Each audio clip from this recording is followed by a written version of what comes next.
விஜய் கொஞ்சம் கொஞ்சமாக மோடி மற்றும் ஜெயலலிதா பாணி அரசியலை கையில் எடுக்கிறாரா? பல பொருத்தங்கள் இந்த ரெண்டு பர்சனாலிட்டிக்கும் முதலமைச்சர் விஜய்க்கும் பொருந்துதே அப்படின்னுட்டு பல்வேறு விதமான விஷயங்கள் இப்போது பேசுபொருளாக மாறி இருக்கிறது. ஒரு கம்பேரிட்டிவ் அனாலிசிஸ். பாஜகவினர் எப்படி மோடி என்கிற ஒரு நபரை கொண்டு போய் ஒரு கல்ட்டா வைக்கிறாங்களோ அந்த மாதிரி தாவேகாவினர் அப்படி ஒரு கல்ட் ஃபார்மேஷன்ல கொண்டு போய் இந்த பக்கம் தமிழ்நாட்டினுடைய முதலமைச்சர் பிரதமரை வைக்கிற மாதிரி வைக்கிறாங்களா? ஒப்பீடு எப்படி இருக்கிறது? ஒரு 4 விஷயங்களை நம்ம பார்க்கலாம். அதே போல அம்மையார் ஜெயலலிதாவின் நினைவு கூறத்தக்க வகையில் எந்தெந்த இடங்களில் எல்லாம் விஜய் இருக்கிறார் அப்படிங்கிறதையும் நம்ம விரிவாக இந்த செய்தி தொகுப்பில் பார்க்கலாம். முதலமைச்சர் விஜய் அவர்கள், அவர் திருச்சியில பேசுறாரு, 2 நாள் ஆச்சு. அவர் பேசிய போது அந்த பேசிய விஷயங்கள் சிலதெல்லாம் நீங்க அப்படி கண்ணை மூடிட்டு கேட்டீங்கன்னா உங்களுக்கு ஒரு பாஜக கூட்டத்தில் இருக்கிற மாதிரியே ஒரு ஃபீல் ஒன்று கிரியேட் ஆச்சு. என்னது, நம்ம தமிழ்நாடு முதலமைச்சர் தாவேகா தலைவர் பேசுறாரு, பட் இந்த டோன், இந்த பேட்டர்ன், இந்த பர்சனாலிட்டி எங்கேயோ நம்ம பார்த்ததா இருக்கே அப்படின்னு பார்த்தா மித்ரோன் அப்படின்னுட்டு நம்முடைய பிரதமர் பேசக்கூடிய அந்த டோன் டெலிவரி கிடையாது, அதில் இருக்கக்கூடிய உள்ளீடு விஷயங்கள் அப்படின்னு பார்க்கலாம். இப்போ உதாரணத்திற்கு தமிழ்நாட்டினுடைய இந்து சமய அறநிலைத்துறை அமைச்சர் ஸ்ரீரங்கம் தொகுதியினுடைய எம்எல்ஏ திரு ரமேஷ் அவர்கள் பேசும்போது, எதிர்கட்சிகள் இல்லாத சட்டமன்றத்தில் எதிர்காலத்தில் எங்கள் தளபதியை நாங்கள் முதலமைச்சராக உட்கார வைப்போம் அப்படின்னு ஒரு வார்த்தை சொன்னார். எங்கேயோ கேட்ட மாதிரி இருக்கு இல்லையா? எதிர்கட்சிகள் இல்லாத சட்டமன்றம், எதிர்கட்சிகள் இல்லாத, குறிப்பாக காங்கிரஸ் இல்லாத இந்தியா, காங்கிரஸ் முக்து பாரத் என்பதைத்தான் யூபிஏ முக்து இந்தியா என்கிற ரீதியிலேயே 2014 மிக அந்த பிரசித்தி பெற்ற தேர்தல் பிரச்சாரத்தை பாஜக முன்னெடுத்தது. பிரதமர், அன்றைக்கு பிரதமர் வேட்பாளர் குஜராத் முதலமைச்சர் மோடியில் தொடங்கி பலரும் அதை கொண்டு போனாங்க. அது அதோடு நின்றுச்சானா? இல்லை. அதுக்கு அடுத்த கட்டமாக 2014 பிரச்சாரம், பிறகு அமித்ஷா அவர்கள் தேசிய தலைவராக ஆன பிறகு எக்ஸிக்யூட்டிவ் கவுன்சில் அவர் முதல் முறை பேசும்போதும் அந்த விஷயத்தை நினைவு கூறுகிறார். எப்படி யூபிஏ மோசமாக இருந்தது, மோடிஜி வந்த பிறகு எவ்வளவு சிறப்பாக இருக்கு, எதிர்கட்சிகள் அவர்கள் இல்லாத ஒரு இடத்தை உருவாக்குவதுங்கிறது தான் சரியானது என்றும் அவர் அதை ஐட்ரேட்டும் பண்றாரு. அதற்கு பிறகு அது சிக்கலாகி ஒரு முறை ராகுல் காந்தி குறித்த கேள்விக்கு அவர் எதிர்வினையாற்றும் போது சொன்னதுனால தனிநபர்களை ஒழிப்பதற்கு அப்படி நீங்க சொல்றீங்களா? இப்ப ஏறத்தாழ சனாதனத்தை ஒழிக்க வேண்டும் அப்படின்னு உதயநிதி ஸ்டாலின் சொன்னதை அப்ப நீங்க இந்துக்களுக்கு பாத்தீங்கன்னா நீங்க அவங்கள அப்படின்னு சொல்றீங்களா அப்படின்னு கிளம்பி வந்தாங்க இல்லையா? இந்த மாதிரி ராகுல் காந்தினா நீங்க இப்ப ராகுல் காந்தி அப்படின்னு சொல்ல வரீங்களா அப்படின்னு கேட்கும்போது தான், இல்லை நான் சொல்றது தனிநபர் கிடையாது, அந்த கலாச்சாரத்தை இந்தியாவை விட்டு விரட்ட வேண்டும் என்று நான் நினைக்கிறேன், அரசு அதிகாரத்துக்கு பக்கத்திலே அவங்க வரக்கூடாது என்று 2018 அமித்ஷா அதை ஒரு கிளாரிஃபிகேஷனும் கொடுத்தார். ஆனால் இந்த அப்போசிஷன் முக்து பாரத் என்பது, அல்லது காங்கிரஸ் முக்து பாரத் என்பது அவர்களுடைய ஸ்லோகன்னா, எதிர்கட்சிகள் இல்லாத அப்போசிஷன் முக்து தமிழ்நாடு என்கிற இடத்திற்கு, தமிழ்நாடு சட்டமன்றம் என்கிற இடத்திற்கு அவங்க டார்கெட் பண்றாங்களா என்கிற ஒரு கேள்வி எழுகிறது. இதை விட ஹைலைட்டு 2024 இந்த தேர்தலுக்கு முன்பாக நடந்த கூட்டத்தொடர் நினைக்கிறேன், இதுக்கு இடைக்கால பட்ஜெட் அல்லது அதுக்கு கொஞ்சம் முன்னாடி நடந்த கூட்டத்தொடரில் நம்முடைய மாண்புமிகு பிரதமர் மோடி அவர்கள் உரையாற்றுகிறார். அப்போ ஆற்றும் போது அவர் ஒரு விஷயம் சொல்றாரு, இதுக்கு முன்னாடி நீங்க ரொம்ப அளவுக்கு அதிகமான கூட்டம் இருந்தீங்க, அது அப்புறம் குறைஞ்சிது, எதிர்கட்சி ஆளுங்கட்சியாக இருந்தப்போ இருந்த கூட்டம், பிறகு அது அடுத்தது இல்லதாச்சு, அப்புறம் அதுக்கப்புறம் குறைஞ்சி இப்போ திரும்ப அதே லெவலுக்கு தான் இருக்கிறீங்க. அடுத்த முறை எலெக்ஷன் முடிஞ்சு வந்ததுன்னா நீங்கள் நாடாளுமன்றத்துக்கு வரும்போது உங்களுக்கு பார்வையாளர் மாடம் தான் இருக்கும் என்கிற ரீதியில் ஒரு கமெண்ட்டை பிரதமரே பேசியதாக என்னுடைய நினைவுகள் சரியாக இருந்தால் அவரே அப்படி ஒரு கமெண்ட்டை வச்சார். அடுத்த முறை வந்தால் உங்களுக்கு பார்வையாளர் மாடம் இருக்கும், நீங்கள் பாஸ் வாங்கிட்டு வந்து முன்னாள் எம்பிங்கிற வகையில் உட்காரலாம் என்கிற மாதிரி பேசியது.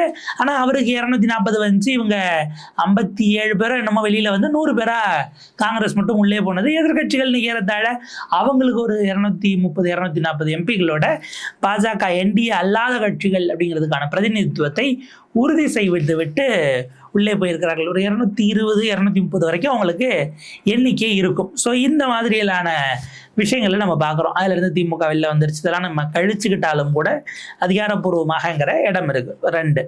ஸோ அந்த அப்போசிஷன் முக்துங்கிறது அடிப்படையில் இன்னைக்கு மோடி அவர்களை ப்ரொஜெக்ட் பண்ணி வைக்கிற இடம் அந்த பக்கம் தாவேகா, குறிப்பாக அமைச்சர் ரமேஷ் அவர்கள் பேசியது அப்படியா என்பதை வைப்போம். அடுத்தது இன்னொரு விஷயம் பேசினார் முதல்வர் விஜய் அவர்கள் திருச்சியில் பேசும்போது, நீங்கள் முதல் அமைச்சரா? இல்லை, முதல் உங்களுக்கு வேலை செய்யக்கூடிய ஒரு பணியாளாக நீங்கள் என்னை வைத்திருக்கிறீர்கள் அப்படிங்கிற வார்த்தையை அவர் பயன்படுத்தினார். முதல் சேவகனாக, if I am not wrong, அந்த வார்த்தை தான் பயன்படுத்தப்பட்டது. முதல் சேவகனாக அப்படின்னா இது எங்கேயோ கேட்ட மாதிரி இருக்கா இதுக்கு முன்னாடி? இதுவும் நம்முடைய பிரதமர் மோடி அவர்கள் பிரதமராகி முதல் சுதந்திர தினத்தில் செங்கோட்டையில் கொடியேற்றுறாரு. கொடியேற்றிட்டு அவர் கொடுத்த அட்ரஸில் பேசுகிறாரு, நான் பிரைம் மினிஸ்டர் அல்ல, பிரைம் சர்வெண்ட், இந்த நாட்டு மக்களுக்கு ஊழியம் செய்யக்கூடிய முதன்மை ஊழியனாக நான் இருப்பேன் அப்படின்னு அவர் அங்கே பேசியதை தான் நம்ம கவனிக்கணும். 2014 ஜெயிச்சுட்டு கொடியேற்றிட்டு அது சொன்னாரா? 2019 நான் முதன்மை காவலாளின்னுட்டாரு. காவலன் அப்படின்னா நம்ம அவர் சொன்ன காவலன்கிறது பாதுகாவலர்.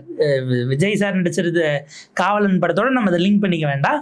பட் இவரும் அதை தான் குறிப்பிட்ட வகையில் சவுக்கிதார் அப்படிங்கிற வார்த்தையை அவர் மோடி அவர்கள் 2019 பயன்படுத்தினார். ஏதால் அதை நோக்கி இன்றைக்கு தமிழ்நாட்டுக்கான பிரதிநிதி அப்படின்னா அது நான் தான் என்கிற கிளைமை நோக்கி அவர் நகருகிறார். இது ஒரு சைடு. இது 2வது ஒற்றுமை. 3வது பார்த்தீங்கன்னா, உங்கள் வீட்டிலேயே, அதாவது ஸ்டாலின் அவர்களை நோக்கி விமர்சனம் வைக்கும்போது தோத்ததுக்கு என்ன காரணம் வெளியில் எங்கெங்கேயோ கேட்குறீங்க, நீங்கள் உங்கள் வீட்டில் கேட்டு பாருங்கள், உங்கள் வீட்டில் இருக்கிறவங்கள தகுதியில்லாதவங்களை யார் யாரெல்லாம் நீங்கள் உள்ளே கொண்டு வந்தீங்கன்னு கேட்டு பார்த்தா காரணம் என்னன்னு உங்களுக்கே புரியும் என்று ஒரு ஸ்டேட்மெண்ட்டை வைக்கிறார். அது நேரடியாக எதிர்க்கட்சி தலைவர் உதயநிதி ஸ்டாலினையும் சபரீசனையும் குறிவைக்கக்கூடியதாக இருக்கிறது. ஸோ இவங்க 2 பேர் அப்படின்னா, இவங்க 2 பேர் குறித்து இங்கே பேசிய விமர்சனத்தை நீங்கள் ஒரு பக்கம் வச்சுட்டு, அந்த பக்கம் பார்த்தா இதே மாதிரி மோடிஜி பேசியிருக்காரா? மிக நிச்சயமாக ராகுல் காந்தி அவர்களையும் பிரியங்கா காந்தி அவர்களுடைய இணையர் ராபர்ட் வத்ரா அவர்கள் குறித்தும் பிரதமர் பேசியது அப்படிங்கிறது அது 2014 எலெக்ஷன்ல இருந்தே தொடர்ந்து வந்து கொண்டிருக்கக்கூடிய ஒரு செய்தியாக இருக்குது. குறிப்பாக அந்த லேண்ட் டீல், அது வாங்கினதில் சிக்கல் இருக்குது, அதிகார துஷ்பிரயோகம் செய்து தான் வாங்கியிருக்கிறார்கள், இது மாப்பிள்ளைக்காக செய்தது, தலால் தமாத் அப்படிங்கிற வார்த்தையை கூட அவங்ககிட்ட ஒரு வார்த்தையாக காயின் பண்ணி அந்த பிரச்சாரத்தை எடுத்தார்கள். இன்னும் கொஞ்சம் நெருக்கத்துக்கு நம்ம வரணும். 2014 நீங்கள் அதுக்கு பிறகு நடந்த தேர்தல்கள்னு வச்சுக்கோங்களேன். தலால்னா இடைத்தரகர்கள்னு அர்த்தம். இடைத்தரகர் வேலையை மருமகனே செய்கிறார் என்கிற டோனில், இல்லை இந்த அவங்களுடைய அரசு, காங்கிரஸ் தலைமையிலான அரசே இடைத்தரகர்களுக்கும் மருமகனுக்குமான அரசுங்கிறது தான் அதனுடைய பொலிட்டிக்கல் சார்ஜான விமர்சனம். ரைட், அது அப்படி வைப்போம். இதையும் மோடி அவர்கள் வந்து தமிழ்நாட்டிலையும் பேசினார். கோயம்புத்தூரில் நடந்த கூட்டத்தில் அவர் வந்து பேசும்போது காங்கிரஸுக்கும் திமுகவையும் சேர்த்து ஒன்றா திட்டும்போது தான் அந்த இதை பயன்படுத்தினார். அங்கே எப்படி டெல்லியில் ஒரு குடும்பம் அந்த குடும்பத்தினுடைய மகனுக்கும் மருமகனுக்குமாக ஆட்சி அதிகாரத்தை பெற வேண்டும்னு நினைக்கிறதோ, அதே மாதிரி தான் இங்கே இன்னொரு குடும்பம் அப்படின்னு பெயரை குறிப்பிட்டாமல் அவர் சொன்னார். மேலே யாரை சொன்னார், கீழே யாரை சொன்னாருங்கிறது தான் நான் அது பட்டவர்த்தனமாக ஊருக்கே தெரிஞ்ச ரகசியங்கிற மாதிரி தான் அந்த விஷயங்கள் அங்கே செட்டில் ஆச்சு. ஸோ இதை தாண்டி வந்து பார்த்திங்கன்னா இந்த என்டையர் ஃபேமிலி குறித்து அவரை கடந்த காலத்தில் பாஜக சார்பில் விமர்சனம் வைக்கும்போது பிரதமரேன்னு நினைக்கிறேன் RSVP அப்படிங்கிற விமர்சனத்தை வச்சார். ராகுல், சோனியா, பத்ரா, பிரியங்கா அப்படிங்கிற மாதிரி அந்த குடும்பம் தான், அந்த 4 பேர் தான், அவங்களுக்காக தான் இங்கே ஆட்சி அதிகாரத்தை பெறுவதற்கே இந்த காங்கிரஸ் என்கிற கட்சியே செயல்பட்டு கொண்டிருக்கிறதுங்கிற மாதிரிலான விமர்சனங்களை வைத்தார். ஸோ இது அப்படிப்பட்ட ஒரு விமர்சனமாக நம்ம பார்க்கலாம். இதை தாண்டி ரொம்ப அதிமுக்கியமான ஒரு பொருத்தம் என்ன அப்படின்னா, நீங்கள் மோடிஜி குறித்து ஏதாவது விமர்சனம் வச்சிங்கன்னா அவங்க கட்சிக்காரங்க இந்தியாவை அவமானப்படுத்திட்டாங்க, இவர்கள் தேச விரோதிகள், இவர்கள் பாகிஸ்தான் கைக்கூலிகள், சீனாவுக்கு உளவு பார்க்கிறவர்கள், இந்தியாவை எப்படி நீங்கள் அவமானப்படுத்த முடியும்?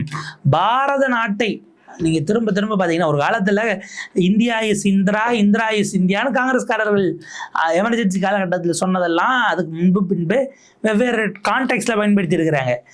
அந்த காங்கிரஸ்காரர்களே இன்றைக்கி சொல்ல வேண்டிய நிலை வந்திருக்கிறது. மோடி ஒன்றும் இந்தியா அல்ல, இந்தியா 140 கோடி மக்களுக்கும் சொந்தமானது, 140 கோடி மக்களினுடைய முகமும் தான் இந்தியாவின் முகம்.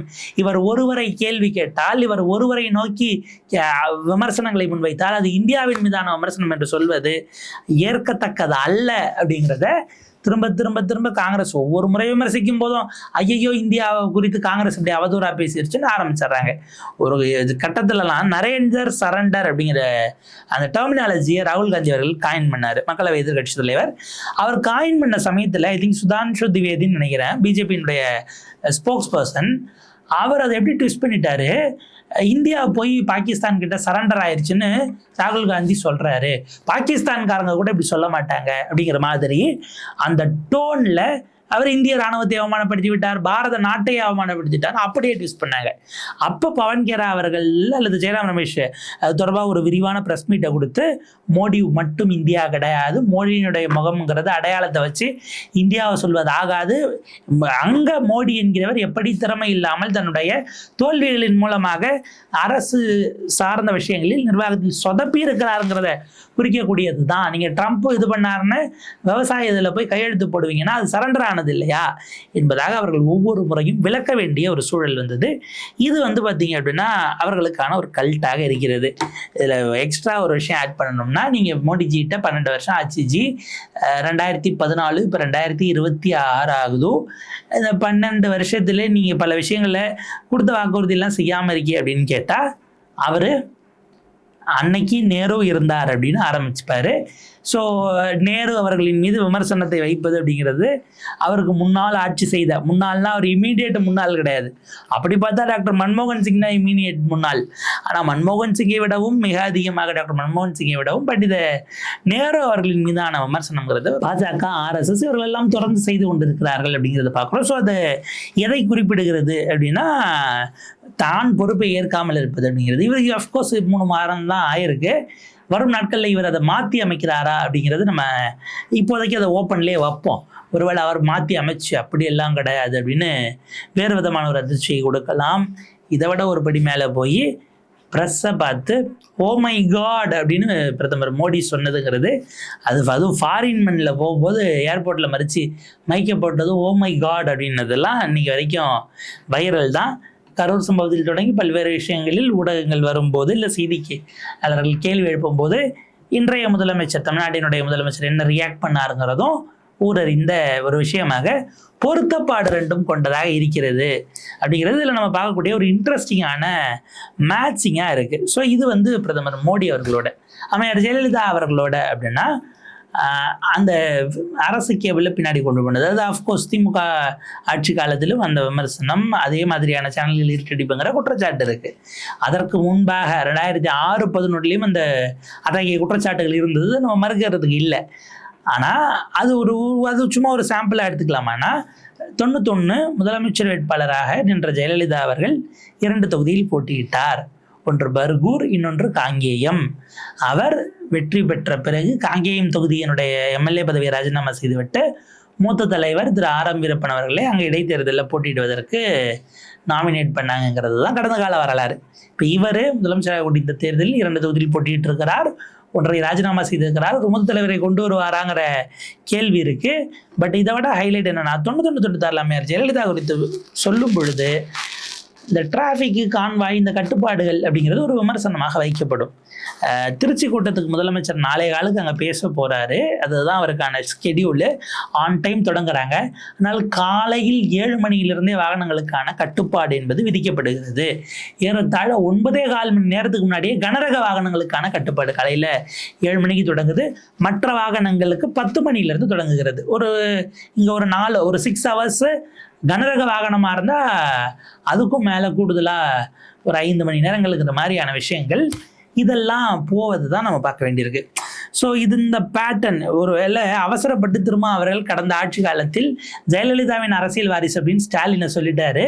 பட் போகிற பயணங்களை பார்த்தால் ஜெயலலிதா மற்றும் மோடி ஆகிய 2 அம்மையார் ஜெயலலிதா அவர்களும் இன்றைய பிரதமர் மோடி அவர்களுடைய ஒரு ஹைப்ரிடைஸ்டு வெர்ஷனாக அட்மினிஸ்ட்ரேட்டிவில் விஜய் இருப்பாரா அப்படிங்கிற கேள்வி, அதற்கான பதிலை அவருடைய செயல்பாடுகள் அதுதான் நமக்கு தெரிவிக்கணும். இன்னும் நாட்கள் இருக்குது. மேபி 5 ஆண்டுகள் நிறைவு செய்கிற டென்யூரை முடிக்கக்கூடிய காலகட்டம் வரும்போது கூட நம்ம அவருடைய பெர்ஃபார்மன்ஸ் குறித்து இன்னும் விரிவாக இந்த மேட்ச் அப் எப்படி இருக்குங்கிறதெல்லாம் பார்த்து கூட ஒரு காணொலியில் விரிவாக சந்திக்கலாம். இணைந்திருங்கள் தமிழ் குரலோடு.